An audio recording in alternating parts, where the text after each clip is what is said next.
And I guess I'll just go. No, I think people are here, starting to show up. Cheers, everybody. Whoever's on the live stream, first iRunOnBeer YouTube live stream ever, celebrating the end of dry January. We will crack open the beer shortly. Not quite yet. It's not time. I've been building up the suspense for a month. I'm very excited. But first, just wanted to kind of go over dry January and how everything went, how dry January went, why I do dry January, etc. If you haven't watched any of the videos, Scotty Mo, glad to see you. I know you were participating in dry January as well. But yeah, I started doing dry January about 4 years ago, I think. It was basically a point in my life where a lot of changes had happened, new marriage, new job, new living space, and was just getting used to life and settled into a lot of routines, but didn't really take time to think about those routines. I just did kind of whatever was easiest. And part of those easy routines was usually a couple beers with dinner, drinking more than I knew I should, not working out as much as I know that I should. And so started to pack on some unnecessary LBs and just not feeling great health-wise. So decided to take on dry January as a challenge just to kind of snap myself into a new routine, new healthy habits, and really enjoyed it. It is definitely tough, but I like taking on those tough challenges just because once you finish them, you just feel like you force yourself through it and you feel so good having completed at the end. So Scotty can probably agree that being on the other side of dry January, it really wasn't as difficult as you think it is during.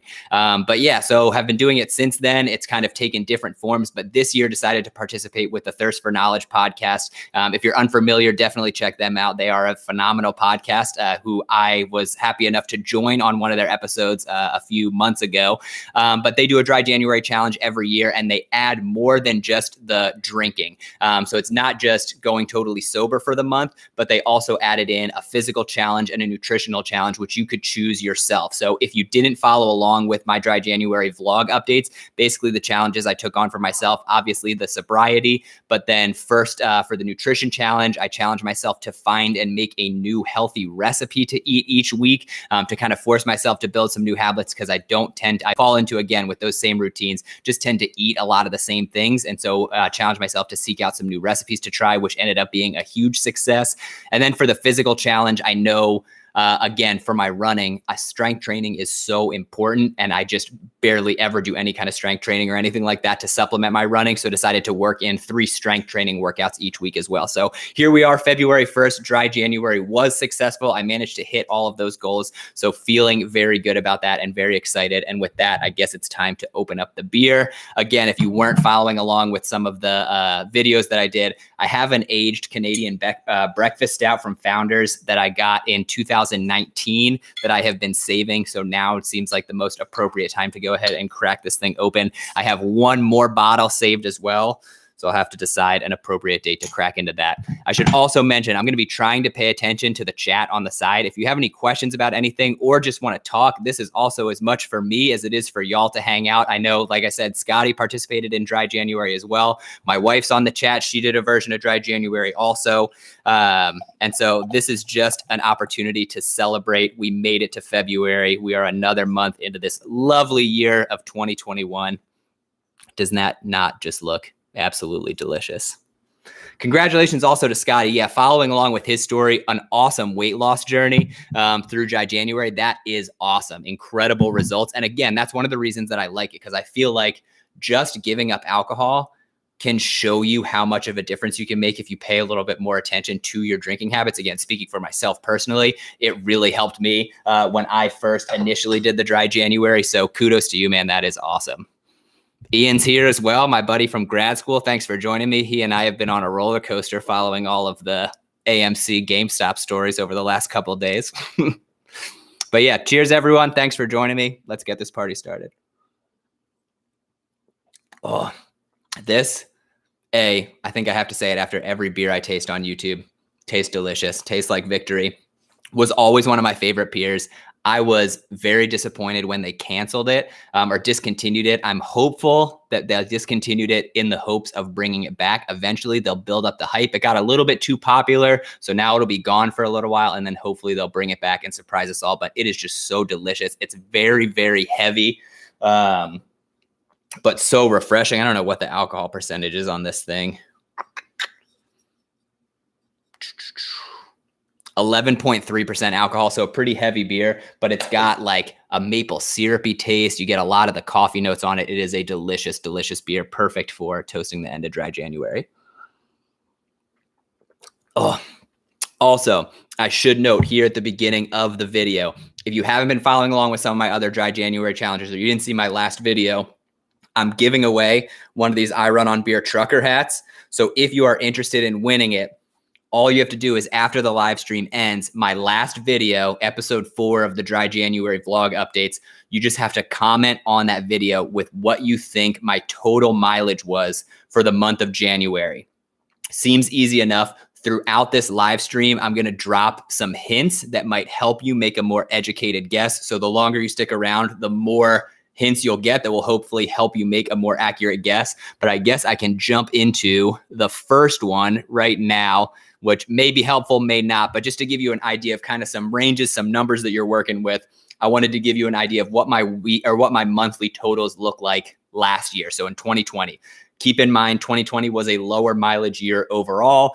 Obviously with COVID and everything, wasn't training for any big races after around February. So keep that in mind, but I'm going to give you my highest mileage month for the year of last year, my lowest mileage month for 2020, and then my total miles for the year as well. So you can kind of use those numbers to gauge what my monthly averages might be to hopefully make a little bit more educated of a guess. But my highest mileage month last year, I think was either in September or October, but that was 163.1 miles. So that was my highest mileage month. That also may be my highest mileage month ever. My lowest mileage month last year, 73.1 miles. That was over the summer when I just had no motivation to do anything. Total miles for the year, 1,230. So again, you can use all those numbers to help start get the gears turning, start thinking. I will say if you divide, so if you take that 1,230 for the year and think of a monthly average, again, last year was a lower mileage month, so I'll let you, or lower mileage year, so I'll let you know that I was above what my average was for last year in January of this year. So January of this year, higher than my averages from last year. Keep that in mind. Other hints that are going to be coming your way. The next one in a little bit, I'll give you what my weekly totals were for the first 4 weeks of January. So that's a huge help. And then for the last hint at the very end, right before we sign off, I'll let you know what my weekly total was for this past week, not counting my long run. So if you stay till the end, you'll have my total monthly mileage, except for one run, my long run. And don't worry if you're already thinking, oh, I'll just go check his Strava. I turned my Bluetooth on my watch off before I went for that run. So I have not synced Sunday's long run with any of my tracking activities. So if you stick around, you'll have my total monthly mileage, all but that one long run. So if you just guess what that long run is, you should get a pretty quick guess or pretty close guess to what my overall mileage was for January. Hey, Ryan. Hopefully that all made sense. Also, my wife is paying attention on the chat, helping me keep track because I am going to be so flustered trying to pay attention to what's going on with my first live video. So again, huge thank you for all of you for joining me. I hope you're enjoying it. But yeah, blow up the chat. Any questions you have, anything that's going on, let me know. I have some things that I want to say, but mostly I just want to interact with everyone. So feel free to just shout out on the chat. Christy's here. Christy's here. Welcome, Christy. You are not a mathematician. Well, good thing you don't have to be a mathematician because I will give you totals throughout. All you have to do is add stuff together. So hopefully you can do that throughout the video. Add the weekly totals together. You'll get pretty close. And Joe can help you out too. Just in case pregnancy brain starts working its way in. Ryan's first beer of the year. First beer of the year. We'll see how drunk I get. Should be pretty good. How's everybody's February going, though? How's the year so far? Does anyone have any resolutions for themselves? Hey, Mom's here too. Mom, a.k.a. the Chief Marketing Officer for iRunOnBeer.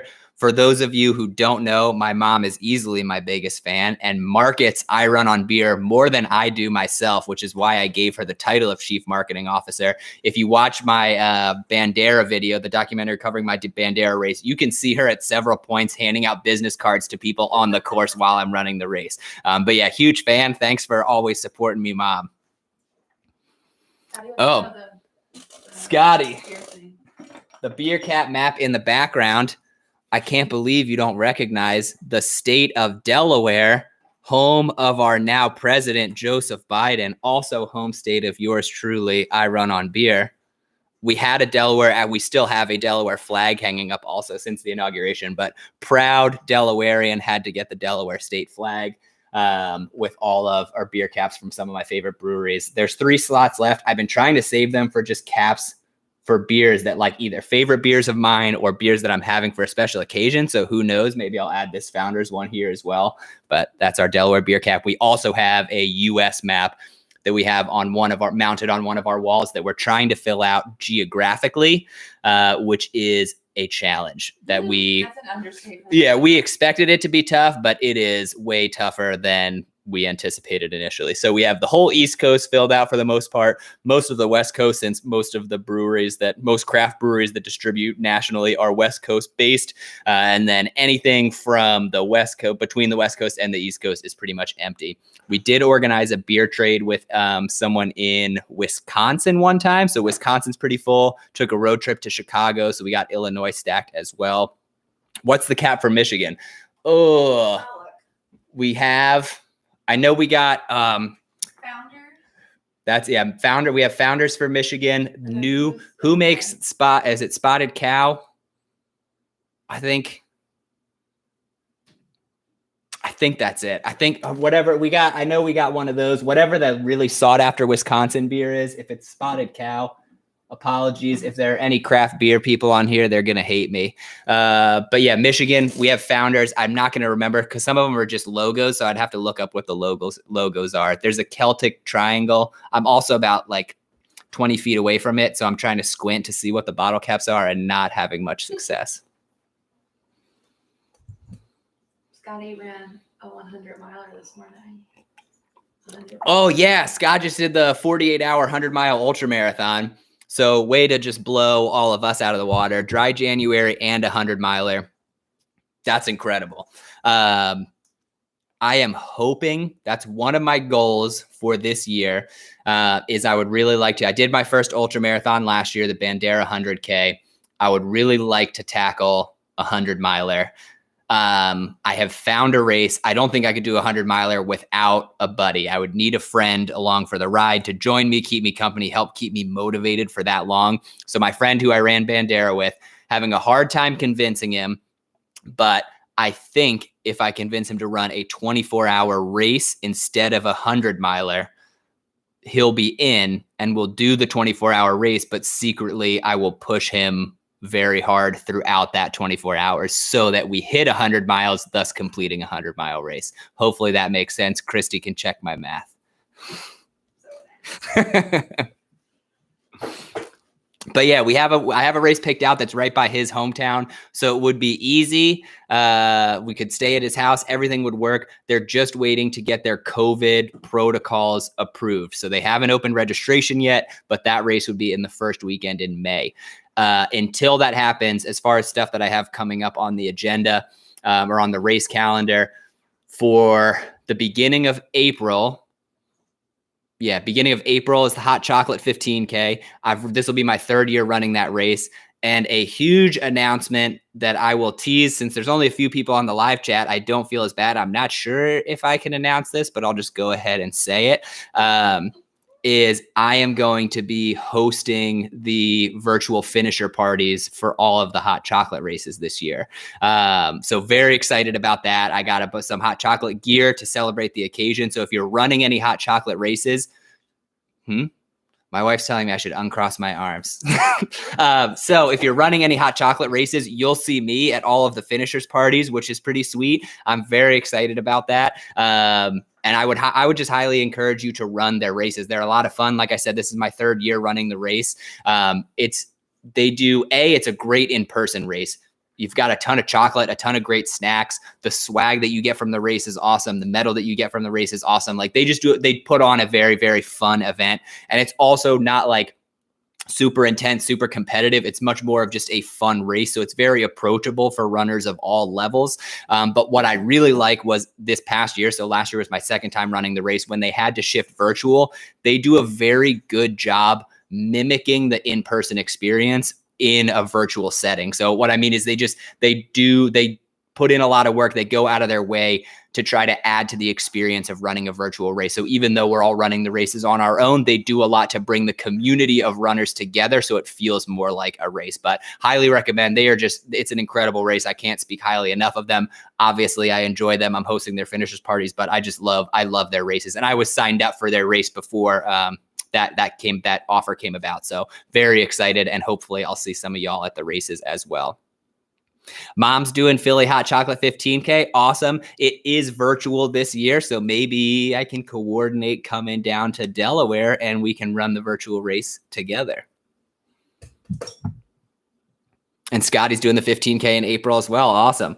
It is, like I said, if you're looking for just a fun race, they also offer a 5K. So if you're not looking to do a full 15K, they have 5K options as well. And they have races all over the country. So they're one of the race series that I always say when someone's looking for a run that's a lot of fun, something that they're interested in trying. Hot chocolate is always one that comes to mind, just like I said, because it's approachable, it's a fun run, and you get a ton of cool stuff for doing it. I know a lot of, especially early runners, you like the medal, you like the swag, you want kind of that incentive to run the race, and hot chocolate does it great. They have a lot of awesome incentives to convince y'all to run along the way. I'll have to come to Gettysburg. I guess that's closer. Maybe we can stop by Hershey also, get some chocolate there too. Oh, is anyone else in the happy hour video drinking anything? Let me know what you're sipping on right now. I also want to see, I think there's an ability. Oh no, I thought I might be able to like highlight comments and put them on the screen. Again, I'm learning this along with you guys, but it looks like I only have the option to pin messages, or I can put people in timeout, which is a hilarious way to phrase that. All right, let's go into the second teaser. So again, if you missed the beginning, I'm giving away one of these iRunOnBeer hats. To win it, on my last video, the Dry January vlog, episode 4, you'll see a comment pinned to the top that says, I'm giving away one of these hats. To win, you have to guess how many miles I ran in the month of January, total miles for the month of January. Price is Right rules, so closest without going over. Hints I've given so far, my last year's totals. So again, just quick recap. My highest month mileage of 2020 was 163. Lowest mileage month was 73. Total miles for the month was 1,230. And I will tell you that this January was higher than my average for last year. That's hint number 1. Hint number 2, Christy, the simple math. Here we go. I'm going to give you my weekly totals for the first 4 weeks, keeping in mind that the first week was only a couple days in January, so that'll be low. But for the first 4 weeks of January, get your pencils ready. We've got 10.67 miles for the first month of January. First week of January. Thank you, wife from the corrections department. 29.72 miles for the second week. 33.68 miles for the third week. 28.7 miles for the fourth week. So those are the first 4 weeks of January. If you add those 4 together, all you have to do is take a guess at what my mileage was for the final week to make your guess in the comments. Again, I have one more hint coming towards the end of this video right before we close. I'll let you know what my total mileage was for that final week of January, all except my last long run. So if you add all those numbers together, you should be able to make a pretty close guess to what my total was for the month. And whoever gets closest to my January total without going over wins one of these sweet iRunOnBeer trucker hats. Sorry, US and Canada only, just because the cost of shipping. Oh, Matthew Gromas drinking Stone. I personally am a huge fan of Stone Brewing. I don't see them as often as I used to, which I miss. But I will say there has been a plethora of their Shakoveza beer, which if you listen to the Bib Brave podcast, I was on an episode of that recently, and we drank one of those. This year's Shakoveza was incredible. It's another heavy beer, but oddly drinkable and just so much flavor going on. If you like stouts, especially coffee stouts, but you're looking for something with a little bit of a kick or a little bit more fun to it, highly recommend checking that out because it's basically styled after a Mexican hot chocolate. So they add some spices, some cinnamon, so that the stout has a little bit of a kick to it. It is delicious. It's not spicy per se. What I said, like the flavor that you get from it, it tastes like a coffee stout, but then as you sit with it for a while, when you eat spicy food, if you remember, like after you've eaten it, you just kind of have a warmth that is residual in your mouth. So you don't get the spice drinking the beer, but afterwards, after you've had a few sips, there's just this like warmth from like the post spice warmth that you get in your mouth. Very delicious beer. Highly recommend. It is incredible. Oh, this is so good. How's your beer tasting? This is really good. I just love Canadian breakfast stout. Like I said, I've got 2 bottles. This was one. I have 1 bottle left over. I think some of the stores by us still have a supply. Again, they stopped making this beer in 2019. So I've just held on to it since then. But if I can find some, I might try to stock up again because they're so good. Scotty drinking Rogue, another delicious brewery. That's another one that we don't get a lot of over here. We get some of the standards. I think it's Rogue Dead Guy. We had that's everywhere here. But other than that, sometimes we'll get some of like the specialty bombers that they sell, but don't have a wide variety of Rogue, unfortunately. Until I tried to organize, when I did the Bib Brave podcast and had to organize a beer tasting for myself and the host. He lives in Portland. I'm obviously in New York on the East Coast, trying to find a lineup of beers that both of us could find. I had no idea how difficult that would be. I thought, especially some of the major craft breweries, it would be really easy to find beers that were distributed to both of us. But it was incredibly difficult. And a lot of times it was, even though the brewery itself distributed to both cities, it would be different styles of beer, different types of beer from their lineup that was in each city. It was incredibly difficult to try to find, to try to put that lineup together. But ultimately, it led to us finding that Shakoveza, which was a delicious, happy accident.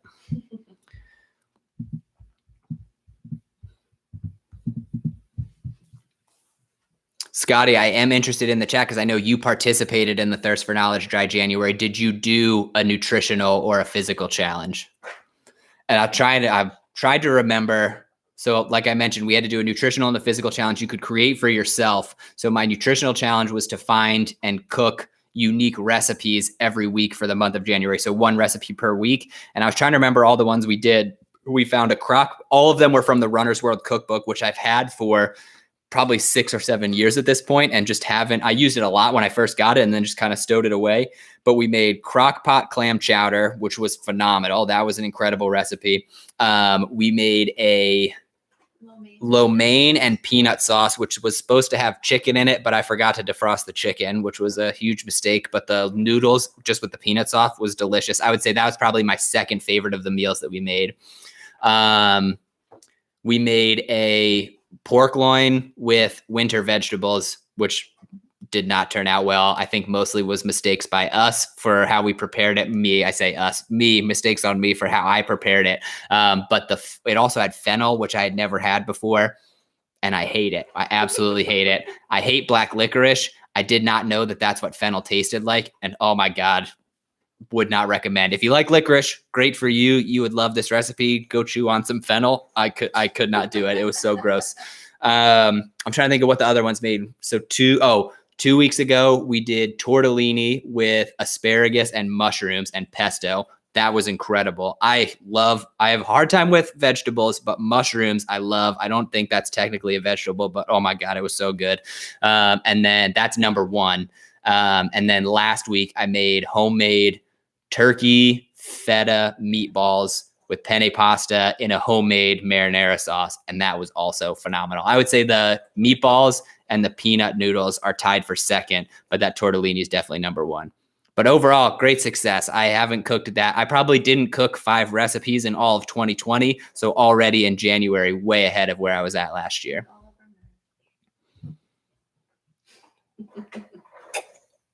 Oh. Also, I have no idea how long we'll keep this live stream going. I was going to go till I finish this beer, but this could take me a little while. But yeah, like I said, any questions that you all have about how my training's going, what I'm training for, anything like that, put them down in the chat. My wife is also keeping tabs on the chat in case I miss anything to let me know questions to answer. But I'll say probably we'll give it some time and then we'll come back to the next tip or next hint.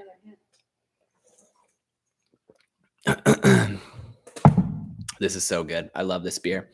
Oh, I will say the other big thing I'm training for, I forgot to mention, is, and probably as of right now, the thing that I'm most excited about for this year. Because as I mentioned, I'm hoping to do that 100-miler, but it's very unclear if that's going to happen. If it does, I think that will jump to the top of my list in terms of things that I'm excited about, just because that is such a substantial challenge to take on. And so I am just very excited at the prospect of taking on the training for that, executing that race.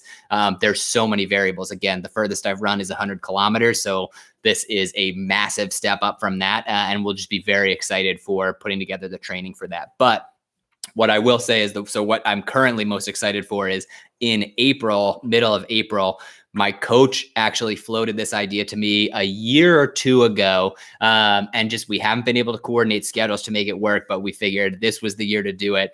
And that is something called the 4-state challenge. A lot of things that excite me. One, it's a unique challenge with a unique set of difficulties that you have to overcome, something that I'd never heard of and something that I don't think a ton of people attempt. So it's got that going for it. It's on the Appalachian Trail, which I love. I've always been enamored with the Appalachian Trail. Grew up in the Boy Scouts. I'm an Eagle Scout myself. Spent a ton of time hiking on the Appalachian Trail growing up, and would love to, of the romantic idea of one day walking the entire trail. Don't know if it's in the cards, but just always love hiking on the Appalachian Trail. So those two things alone were enough to sell me on it. But basically the idea of the 4-state challenge is you try to tackle a 43-mile stretch of the Appalachian Trail in 24 hours. And on that stretch, you will end up running through 4 different states. So you start in Virginia, run into West Virginia, run across all of Maryland, and then you just run barely into the tip of Pennsylvania or the edge of Pennsylvania. So you hit 4 states in 24 hours. I think, like I said, I think it would be an awesome challenge. I think it would be really cool to be able to say, I physically ran on my feet across 4 states in a single day. Again, I don't think a ton of people can say that. So I'm very excited about that. So we're hoping to take that on in the end of April. That would be very cool. So Matthew says, as someone who has run up to 50K, how worth it do you think it is to work with a coach? I've gone back and forth on it. So I put a whole video together about this, if it's right for you to work for a coach. And I think there's a lot of variables that you have to weigh. The biggest variable being cost. I think online run coaching is something that's really taken off, especially recently. And there are a ton of varieties of the type of coaching that you get. So I think like the bare minimum you can basically pay to kind of have a one-on-one session with a coach to go over your goals, and they'll make just a standard training plan for you that's custom tailored to you based on whatever goal race that you might have upcoming. But that could be it. So it's just that one-time interaction. They create a training plan specifically geared towards you with your goals in mind. So obviously you pay a little bit of a premium for that as opposed to just using a free training plan. I would say that's kind of at the lower end of the spectrum. Then you have the higher end, which is like just a very personal one-on-one coaching relationship where you're constantly in communication with the coach, working with them one-on-one. You have those conversations about your goals, but then they are manipulating your training on a weekly, sometimes daily basis as they get feedback from you of how training is going. And that's more towards the coaching experience that I have right now. The coach that I work with, phenomenal guy, Diego, I'll go over. So like on January 1st, he texted me, hey, let me know what your goals are for this year. So I email him, hey, here are the races that I'm thinking about. Here are just some personal goals that I have for myself. And then we go back and forth to kind of outline dates. And then he sends me a long-term plan with the goal races that I have mapped out on it, as well as a breakdown of week to week. What kind of training am I going to be doing? So big picture stuff. This is going to be interval training. This is going to be tempo, endurance, strength, speed, etc. What that looks like for the full year. But then each week he's emailing me at the start of each week, here are your specific training runs for this week. And then each day he's texting me, hey, how did you feel on your run today? How are things going? If I ever have an injury, we're in a lot of contact about that. And so he's always tweaking and manipulating based on the feedback that he's getting from me. Again, having a fully customized, personalized training experience. So obviously that's a little bit more expensive of a service because it requires a lot more work on the coach's end. So I think first you kind of have to ask yourself, what type of coaching experience would you be looking for?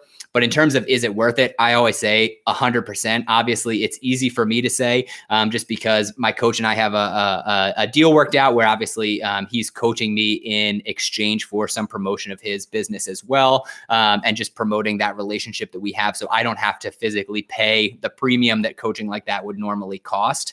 But the nice thing is you can, like, how quickly you can improve in your training and towards your goals when working with someone who's creating tailored plans for you. It's so much far above where I was at, where I was trying to find just free training plans for myself, if that makes sense. Like, I was definitely improving. I was able to find, like, just search around online, kind of do the work on my own to put together training plans for races that I was preparing for. But working with someone who knows what they're doing and who gets to know you and is able to do all of that work for you, you're just able to excel and grow so much faster as a runner than I ever would have been able to on my own. The other thing that I would say is a huge benefit of a coach is just the accountability. I think the biggest thing that was holding me back before I started with the coach was, on average, I would skip at least one run a week. I would never do strength training, even if it was in my plan. It was very easy when it was just on me to say, like, I just don't really feel up to it today. But even just having a coach who's checking in with you, just for me in my head, anytime I even have the consideration of like, maybe I should skip this run, I then have the thought, oh, my coach is going to look at this. I really should go out and go for this run. So it's such a simple change, but just having someone to hold you accountable is huge. So I think it's hugely worth it depending on what your goals are. But again, then if you decide it is worth it for you to have a coach, then you have to kind of figure out to what level or what degree of coaching are you interested in.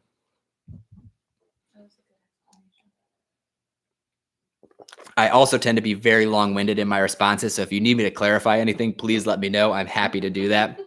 I ramble on a lot. So I was very interested to see how that would go doing a live feed, seeing exactly how concise I could keep it, or if I would just ramble on about any kind of topics. But I'm glad you found that helpful. Third hint. All right, let's go ahead and drop in the third hint. So again, for anyone who's new, I'm not sure if anyone has jumped in since we started this, giving away a free hat, free iRunOnBeer trucker hat. In order to win, I had my last video that I posted. I feel like my description is going to get worse and worse the more beer that I drink. But the last video I posted, Dry January Vlog, episode 4, when you go to that video, and maybe my wife could be so helpful as to go find that video and put the URL in the chat so that people have it. So stay tuned for that. That'll get dropped in the chat. But you go on that video and you just have to comment, what do you think was my total mileage for the month of January? For January 2021, what's my total mileage? Throughout this live stream, I'm giving away hints so that you can make a more educated guess on what you think my total was. Whoever's closest without going over will win one of these hats, limited to US and Canada for shipping price purposes.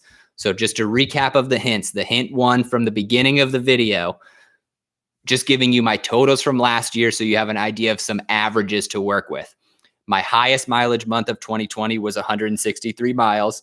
My lowest mileage month was 73 miles. This was month. Don't correct me. Lowest mileage month was 73. She was right when she corrected me before. So highest mileage month last year, 163. Lowest mileage month, 73 miles. My total for 2020 was 1,230 miles. So you can use those to get an idea of where I'm at average wise. January of this year was above average for last year. Cool. Hint number 3. These are the ones that you're going to write down because I'm going to give you some weekly totals from January. So you just have to add them together. Hint number 2. The first week of January, 10.67 miles. Second week of January, 29.72 miles. Third week of January, 33.68 miles. Fourth week of January, 28.7 miles. Now, the third hint, I'm going to give you my weekly total from the last week of January, excluding my final long run. If you think you can outsmart me and go look up that run on Strava or Garmin or whatever, I beat you to the punch. I have not turned Bluetooth on my watch, so that run has not synced with any of my tracking apps. So again, going over these past weeks, all you have to do is add all those numbers together. Then if you can guess close to what my mileage was for my final run of January, that last long run, that should give you a pretty close to accurate or pretty close to exact idea of what my mileage was for the month of January. So that final week was 27.57 miles. So again, you have all of the totals for all of the weeks. The only thing that you're missing was my last long run. Say them again. You got it, Christy. Here we go. From start to finish in January, the first week, only a couple days, 10.67 miles. Second week, 29.72 miles. Third week, 33.68 miles. Fourth week, 28.7 miles. And then last week, the final week of January, all the way up until Sunday, my long run, 27.57 miles. My long run, yeah, Matthew, you tuned into the live stream. You can absolutely update your guess. I'll allow it. Guesses can be made up until midnight tonight. The only thing I will not tolerate is one-upping a person. Like if someone guesses at 11:50 and then you go and guess 1 minute higher, we might not count that. We'll have to see. I ultimately get to decide. So just keep that in mind. Let's keep it fun. Price is Right rules, closest without going over. But yes, you can update your guess.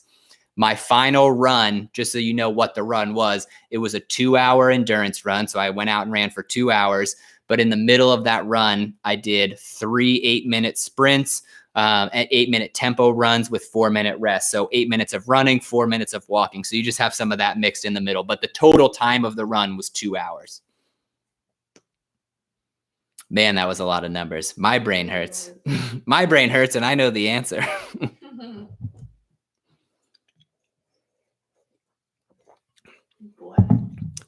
So congratulations on tuning into the live stream, because now you get way more information and you are much closer to winning a sweet, sweet iRunOnBeer hat. I thought you were going to say you're much closer to me. Much closer to me, my wife says, which is always a pleasure, right? These are the things that you get as I get further and further into the beer. Just feel all nice and warm and toasty. If you don't win, you can always just go to the iRunOnBeer shop. There's links to that in the descriptions for all my videos. There's a ton of great products. I also just went through a couple weeks ago and organized it a lot better, cleared out a lot of the products. But there's all kinds. There's like, I don't even know how many different kinds of t-shirts, long sleeve shirts, sweatshirts, hats. There's a crop top sweatshirt. There's fanny packs. I think there's a sweatshirt dress. There's a white t-shirt with American flag sleeves that says I run on freedom in red, white, and blue. So you can get that for 4th of July. There's a ton of options. So if you want some iRunOnBeer gear, you can always go to the shop to check that out. There's also sales on the website going on all the time, which I usually try to post about. Also, how's the audio right now? I haven't tried with the Blue Yeti microphone, so hopefully y'all can hear me all right, and this sounds pretty good. Everyone was like reading her lips for the last hour. Yeah, I hope it's. I have no concept of how loud this is for y'all or if it sounds good. So, oh, Lauren just turned on the audio. It sounds good, so I hope you enjoy the smoothness of my voice. I hope you're having as much fun as I am. Maybe I'll start doing these more often. Like I said, this is the first time I've ever done a live video on YouTube. I don't want to do it just to do it. I would love to do it for like special occasions. So one thing I thought about doing was with that 4-state challenge is maybe like the night before, since I'm doing it with my coach, hopping on with my coach and doing like a live video to answer questions about training, what we're thinking, preparation for the event. That's also something I would say to stay tuned for, look forward to, is Obviously, we're past dry January. My vlog updates have just been focused on dry January, but I'm now going to be shifting focus to my upcoming goals. So there will probably be a mix of videos as I'm preparing for the hot chocolate race, but then also probably a lot of videos getting ready for the 4-state challenge. It will be very unique, it's a unique set of challenges preparing for the 4-state challenge, because although it's a shorter distance than the Bandera 100K, than that ultra marathon. Again, that's the only ultra marathon I've ever done. It's a shorter distance, but it's totally unsupported. So there's no aid stations. There's nowhere to resupply. We'll have to carry all of the gear that we need on our backs. And so like part of that, just thinking about water, probably going to have to get some kind of filtration system so that we have the water that we take with us, but then that we can stop at like different springs along the trail, or different water sources along the trail to fill up on water. I have filtration systems for camping, but it's probably not, they're kind of large and bulky, not great for ultra running. So there's going to be a lot of unique things that we have to figure out to try to like narrow down all of the stuff. What do we absolutely need to carry on our back? I also tend to err on the side of caution, wanting like a first aid kit, emergency supplies, worst case scenario, just in case. I have gotten lost on a hike and had to get rescued by state patrol.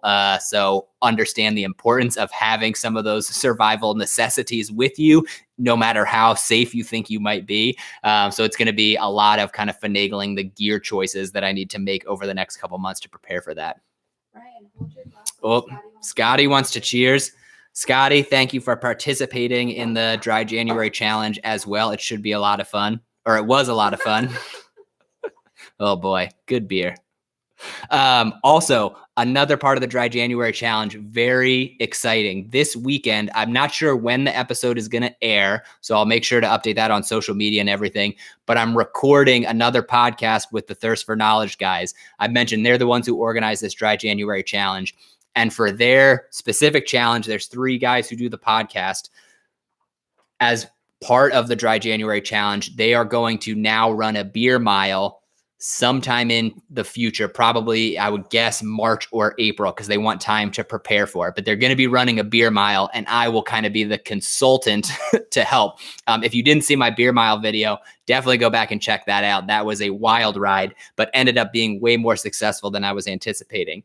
But I'm going to go on their podcast to help talk them through like how to prepare for the beer mile, all of the rules, regulations to make it an official beer mile. But where it gets really fun and crazy is, I mentioned for their Dry January Challenge, you have the sobriety challenge, a nutritional challenge, and a physical challenge. So they're going to be doing this beer mile, but with the caveat of if you fail any one of the 3 challenges, there are different penalties that you have to assume during the beer mile. So if they fail the sobriety part of Dry January, if any of them caved and had any alcohol, they will have to have a 5th beer as they cross the finish line of the beer mile. And then they have to hold it in for a set amount of time without puking, or they still have to run that penalty lap. So if you've never heard of the beer mile, you have to drink a full beer before every lap around the track. So it's 4 beers, 4 laps around the track.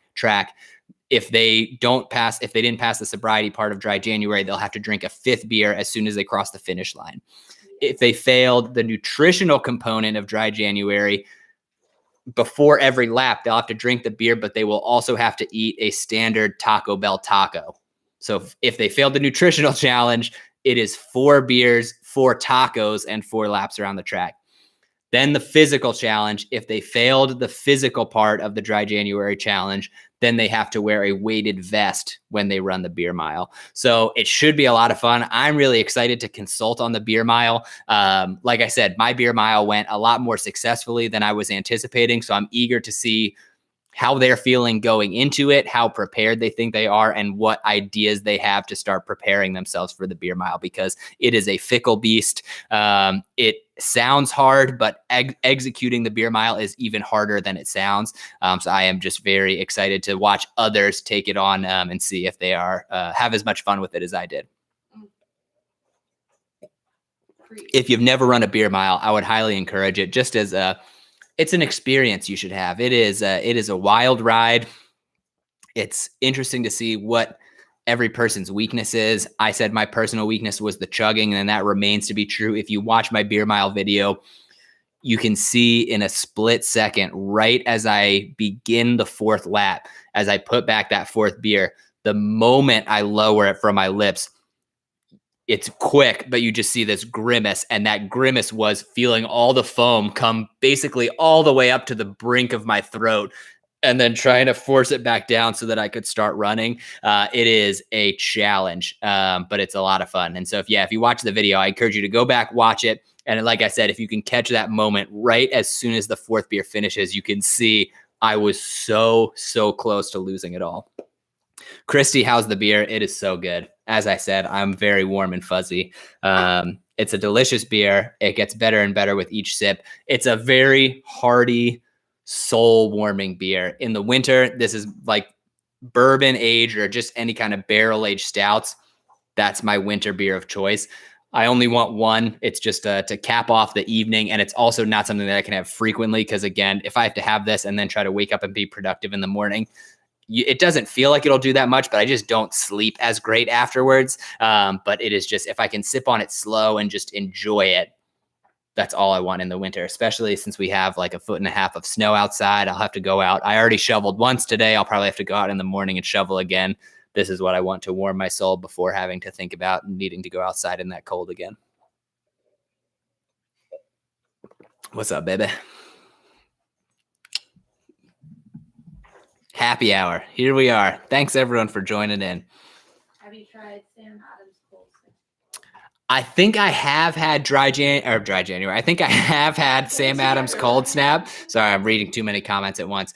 I'm almost positive I got a mixed pack of Sam Adams. I want to say like 4 years ago, and cold snap was in there, but I don't remember it. It's long enough ago that I definitely don't remember it. But hey, with the magic of technology, that should be about the time that I was super on top of checking in every beer that I had on Untapped. So we can do a check to see if I had it in here. I have had cold snap. I gave it 3 out of 5 stars. That's all the information that I have for you.